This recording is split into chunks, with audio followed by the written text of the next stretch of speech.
Iracema Farmácia de Manipulação, Vivenda Viva, Yoga, Arte e Terapias. E Imunimax, o reforço imunológico completo da American Lab.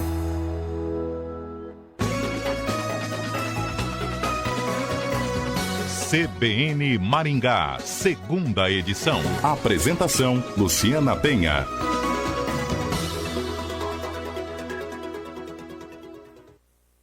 3h11. O nosso assunto agora é a reforma tributária, o que tem por aí de mudanças, de novas propostas em relação a tributos. E para falar sobre esse assunto, estamos com a advogada Noroara Moreira Gomes, que é especialista em direito tributário, está ao vivo com a gente em 95,5 FM, também no Twitter, no Facebook e no YouTube da CBN Maringá. Olá, muito boa tarde. Olá, Luciana, boa tarde. Bom, para começar, eu gostaria de entender, gostaria que a senhora explicasse para a gente sobre a proposta apresentada ontem pelo governo federal, entregue ao Congresso, o que traz de novidade, de mudanças essa proposta? Ontem a gente verificou que o Paulo Guedes se reuniu com alguns ministros também, com os presidentes das casas do Congresso. Ele entregou um projeto de lei. No projeto de lei existe essa proposta de um pedaço, na verdade, da proposta que o governo quer implementar para a reforma tributária. Então, a gente entendeu ontem que foi um primeiro passo. Além deste que foi dado ontem, haverá outros. Então, o de ontem, só para a gente focar aqui no nosso assunto, ele traz uma proposta vinculada a PIS e COFINS. Porque hoje são contribuições separadas, mas ele quer unificar isso, o governo quer unificar isso, são sobre bens e serviços. E aí, PIS/COFINS hoje, eles tributam uma determinada base, e aí o Paulo Guedes, na proposta de ontem, trouxe uma inovação com relação à alíquota, que daí vamos traduzir um pouco, Como que funciona essa questão da contribuição de PIS/COFINS? As empresas, elas têm o faturamento. Em cima do faturamento, incide lá um percentual. Hoje, dependendo do regime tributário que a empresa faz opção, existe um percentual maior ou menor, e dá para ter abatimentos ou não. Então, assim, é um sistema complexo. O que ele pretendeu? Fazer isso de uma maneira mais simplificada. Todas as empresas que produzem bens e serviços pagariam essa contribuição, que seria incidente sobre o faturamento da empresa, e em cima desse faturamento incidiria um percentual que a gente chama de alíquota de 12%. É basicamente isso. Então, uma proposta muito pequena dentro do universo gigantesco que a gente tem quando a gente fala de reforma tributária. Então, seria o CBS, a Contribuição de Bens e Serviços, que ele apresentou ontem. Então, foi pequena essa mudança, essa proposta, então? Eles resolveram fatiar, Luciano, isso que a gente entendeu. Eles não trataram sobre, por exemplo, o imposto sobre a renda, que é muito controvertido, a questão de tributação de dividendos, que é a distribuição de lucro dos empresários, que está todo mundo esperando, Vocês noticiam bastante isso, a gente ouve a todo momento, poxa, hoje não é tributado, não é tributada a distribuição de lucros, daqui a pouco vai ser. Então, isso tudo eles vão trazer semana a semana. São propostas inseridas em projetos de lei separados que eles vão introduzindo ali para serem discutidos. Bom, o que a sociedade quer é que o sistema seja mais simples, e que não aumente a tributação, que não aumente impostos, Exatamente. Já o governo não quer perder a arrecadação, Tem que chegar numa fórmula que atenda a esses dois lados? Exatamente.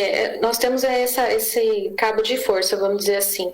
E é bom lembrar também que dentro desse cabo de força, dentro desse cenário todo, inclusive de pandemia e de dificuldade tanto de um lado quanto de outro, nós já tínhamos 2 propostas de emenda constitucional, as PECs famosas, A 110, que surgiu no Senado, e a 45, que surgiu na Câmara.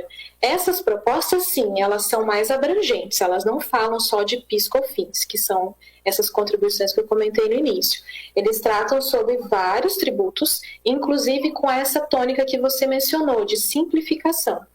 Tanto uma PEC quanto a outra tem essa tônica de simplificar o sistema que hoje é bastante complexo, tanto para as empresas quanto para as pessoas físicas, porque todos nós pagamos tributos. Então, a gente poderia avançar, inclusive, na nossa conversa para a gente explicar um pouquinho como que funciona. Poxa, mas já tinham essas duas PECs, a 110 e a 45, tramitando. Agora vem esse projeto de lei do Paulo Guedes. Como que funciona isso? Seriam assim, as três andando ao mesmo tempo e sendo analisadas por comissões mistas. A gente vai verificar, a partir de agora, como é que essas comissões mistas vão evoluir nos estudos, mas as três estão andando ao mesmo tempo. A PEC 45 da Câmara e a 110 do Senado, elas têm algumas similitudes, como eu te falei, né? As duas pretendem simplificar e as duas envolvem tributação de bens e serviços, que é o chamado imposto, não é contribuição, aqui é imposto sobre bens e serviços, que é o famoso IBS. Aí existem algumas diferenças entre elas. Enquanto a 110 propõe uma substituição, vamos dizer assim, uma integração de 5 tributos, a 45 ela propõe a 110 propõe uma substituição de 9 tributos, a 45 propõe uma substituição de 5 tributos. Seria como se fosse uma unificação. Então, a 110 é um pouco mais abrangente nessa unificação e a 45 um pouco menos abrangente. De quais tributos a gente está falando? Os 5 tributos mais famosos que a gente tem nessas PECs são que a gente comumente ouve. O ISS, que é sobre serviços, que hoje é do município. O ICMS, que é do Estado, que é sobre a circulação de mercadoria. PIS/COFINS, que é o que a gente acabou de comentar, sobre o faturamento das empresas. E o IPI, que é sobre produtos industrializados. Então, enquanto uma fala só sobre esses 5, que é a 45, a PEC 45, a 110 inclui, além desses, outros, por exemplo, IOF, salário e educação, para unificar. Também temos uma diferença relativamente substancial com relação ao entendimento do que abrange tudo isso, né? Como que vai ser cobrado esse tributo unificado para as empresas? Passando a PEC, se a PEC 110 for aprovada, eles preveem uma alíquota que seria padrão no Brasil todo. Então, é uma alíquota só para todos os bens e serviços? Existiria uma padronização com algumas diferenças dependendo do tipo de bem e de serviço, mas no país todo mundo pagaria a mesma alíquota. Enquanto que na 45 não. Na 45, os municípios e os estados poderiam sugerir as subalíquotas que juntas formariam uma alíquota inteira, vamos dizer assim, um pacote de alíquota. Então, aqui na 45, existiria a possibilidade das empresas serem tributadas de forma diferente a depender da região do país. Essa é a diferença mais substancial.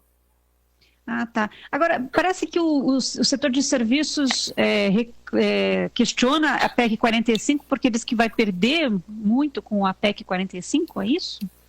As de serviço... É que assim, como é uma reforma e está sendo tudo muito discutido, ainda até foi interessante que antes de a gente entrar aqui na entrevista, eu estava lendo uma reportagem que reforma, igual a reforma da nossa casa, quando a gente vai contratar alguém para fazer uma reforma, a gente tem um orçamento e a gente tem uma ideia. Quando começa a quebrar, a parede aparece Exatamente, aparece um outro defeito, o orçamento que a gente tinha feito no início já não é mais o mesmo. Então, essa questão de eles acharem, dos setores acharem que vão perder ou que vão ganhar, depende muito de como essas discussões vão evoluir. Né? Porque, assim, a forma de tributação, ela é diferente dependendo como a gente estava comentando, da PEC 110 ou da 45. Então, o fato de eu ter uma alíquota padronizada no país inteiro pode beneficiar alguns estados e alguns setores e prejudicar outros. Dependendo da região em que a gente atua, de tipo de serviço que é produzido, da mercadoria, como é que é a indústria naquele determinado local, enfim. E também a prestação de serviço, né? Então, depende. Essa reforma do governo federal, ela pode incluir uma espécie de contribuição como a CPMF, um imposto como a CPMF? Pode ressurgir aí uma CPMF? Ressuscitar, né? Então. A gente ouviu discussões sobre esse tema, eles tentaram já ressuscitar essa cobrança, mas por enquanto eles abriram mão, considerando as discussões que envolvem esse tipo de tributação. Né? Assim, no início, a CPMF não era contribuição, porque esse C é de contribuição, era um imposto e foi declarado inconstitucional.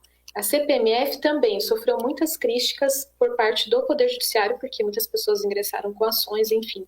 E tudo isso envolve gasto para o governo. Então, né, neste cenário que estamos, pelo que a gente verifica dos andamentos, acredito que eles tenham pensado em apresentar projetos de lei para que fossem discutidos do que enfiar a goela abaixo, vamos dizer assim, um imposto ou uma contribuição nova. Por enquanto, né? Vamos aguardar. E sobre a taxação dos dividendos? Então, hoje os dividendos não têm qualquer taxação. É que assim, vamos entender a sistemática que tem por trás disso, né? As empresas, quando faturam, né, realizam suas atividades, produzem bens, produzem serviços, elas já pagam os tributos sobre essa produção de bens e serviços. Então, o que sobra, em tese, é aquilo que pode estar disponível para o sócio, por exemplo, para uma distribuição. Por que é disponível? Porque aquilo que é referente à atividade da empresa já foi tributado. Seria uma bitributação, então? É mais ou menos isso. Se a gente tributasse de novo na hora de distribuir, a gente já estaria tributando aquilo que já sofreu a tributação. Então, seria isso, exatamente. O que a gente verifica, segundo as propostas, é que eles podem fazer uma substituição, ao invés de tributar aqui no faturamento da empresa, na produção, circulação de bens e mercadorias, tributar no dividendo. Então, seria como se fosse uma transmudação aqui. Substitui a tributação aqui na circulação para tributar no dividendo. Não vai haver bitributação. A sistemática é que vai mudar. E a gente está aguardando qual é essa sistemática, de que forma vai incidir, né? Então, isso tudo a gente vai ainda entender o que o governo vai apresentar nas próximas semanas. Inclusive, parece assim, está prevista a entrega desses outros projetos para as próximas semanas, inclusive com este tema também. Estamos aguardando. Vamos conversar sobre isso. Estamos aguardando, exatamente. Bom, ontem teve uma apresentação do secretário especial de Receita Federal, José Barroso Tostes Neto, sobre o novo modelo de tributação sobre bens e serviços. É isso.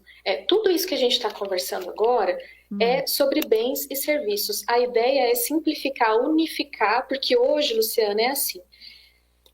O ISS, em regra, né? O ISS tributa serviço, ICMS tributa mercadoria, em regra, de uma maneira bem simplista falando, e alguns desses bens e serviços são ainda tributados pela União, não é pelo município, não é pelo Estado. Por exemplo, bem fácil de entender, locação de bem móvel. Locação de bem móvel, o que é um bem móvel? Um carro. Locação de bem móvel não tem, a gente pensa, um serviço, então seria ISS, mas não pode, não é ISS, é um tributo federal. Então, nossa, que loucura. A gente tem muita regra e muita gente com essas fatias para serem recolhidas, vamos dizer assim. A ideia, então, é unificar todo bem e todo serviço, inclusive aqueles que são endereçados, a receita endereçada para a União, para que fique tudo mais condensado e fácil de operacionalizar. Então, essa é a proposta, inclusive, das duas PECs, né? É isso que elas têm em comum. Bom, simplificar facilita a vida de todo mundo, né? De todo empresário, mas a gente sabe que o governo, quando precisa de dinheiro, inventa um imposto, né? Cria um novo imposto enquanto a sociedade tolera que isso aconteça. Exatamente. Né? Então, quer dizer que a gente vai simplificar e aí a gente tem que ter ferramentas para segurar o governo e não criar novos impostos, então, a partir daí, né? A ideia é que a gente consiga aproveitar aquilo que a gente já tem, mas de uma maneira otimizada, vamos dizer. Então, não é para a criação de novas obrigações, é para aproveitar o bom, vamos dizer assim, aquilo que a gente já conhece, as bases dos cálculos que a gente já conhece, mas de uma maneira mais fácil para pagamento, para que a gente possa, inclusive, fazer as contas de uma maneira mais fácil, né? Porque hoje as empresas gastam tempo e dinheiro só para cuidar disso, dos pagamentos fiscais, é isso? Ah, sim. Inclusive, dos motivos de o governo ter apresentado ontem essa CBS, na contribuição sobre bens e serviços, é que, para você ter uma ideia, a legislação de PIS e COFINS, ela assim, tem mais de 1.000 páginas, se a gente for juntar. Então, são várias regras e que elas mudam muito a todo momento. E dependendo do tipo de detalhamento de uma empresa, do que ela faz, ela sofre uma tributação diferente. Então, é um sistema complexo. A ideia é que, com essa unificação, a sistemática fique mais fácil, né, de operacionalizar. Tá certo. Muito obrigada pela entrevista e uma ótima tarde. Obrigada, Luciana. Ótima tarde. E a gente volta a falar, então, nas próximas semanas aí, quando o governo apresentar outras partes da reforma. Ótimo. Isso, ótimo. Estou à disposição. Nós conversamos com a advogada Noroara Moreira Gomes, especialista em direito tributário. Falamos sobre a reforma tributária apresentada pelo governo federal, uma parte dela, né, a primeira parte desta reforma, também sobre as outras propostas que estão tramitando no Congresso Nacional. Agora, 3 horas e 27 minutos.